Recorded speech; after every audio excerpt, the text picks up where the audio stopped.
Salut! Alors, ce soir, c'était le grand match, big game. Et pour tout dire, ça n'a pas été un sommet historique du football. Ça n'a pas été un mauvais match, hein. Ça peut pas être un mauvais match entre le Real et City.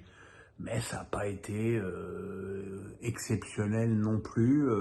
D'abord parce que les défenses dans les deux camps ont pris l'avantage sur les attaques.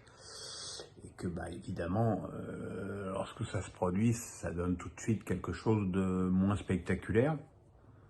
La première période a été quand même très nettement dominée par City, qui a eu les plus belles occasions.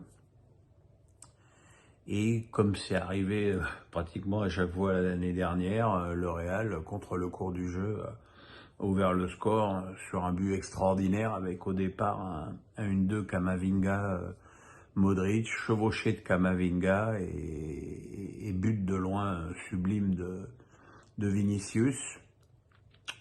Après, dire que j'ai été fou de l'arbitrage de cette première période serait quand même un bien grand mot. Le coup de coude de Rudiger sur Gundogan, la faute énorme de Kroos, toujours sur Gundogan.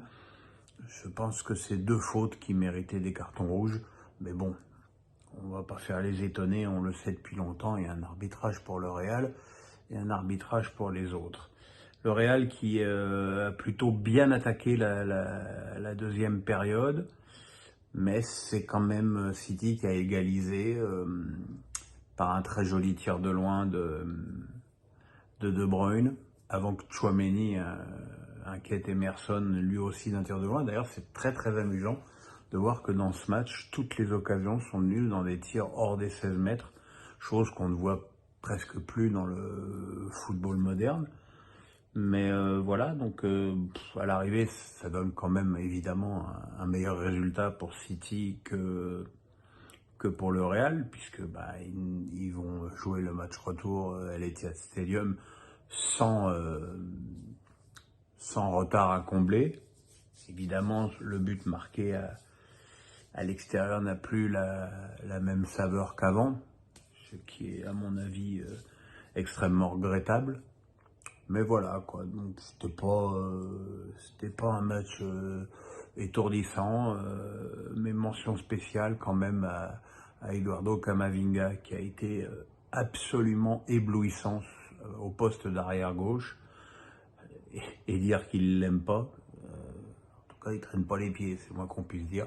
Il a vraiment été formidable, défensivement, offensivement, dans les relances, dans les remontées de ballon comme sur le but de Vinicius. Vraiment un très grand match pour ce jeune garçon on a déjà dit ça, il me semble, hein, beaucoup de chance d'avoir en France. Voilà les amis, à demain. Donc vous mettez le petit pouce bleu, vous vous abonnez. J'ai oublié de le dire après face à Pierrot, je me suis fait gronder.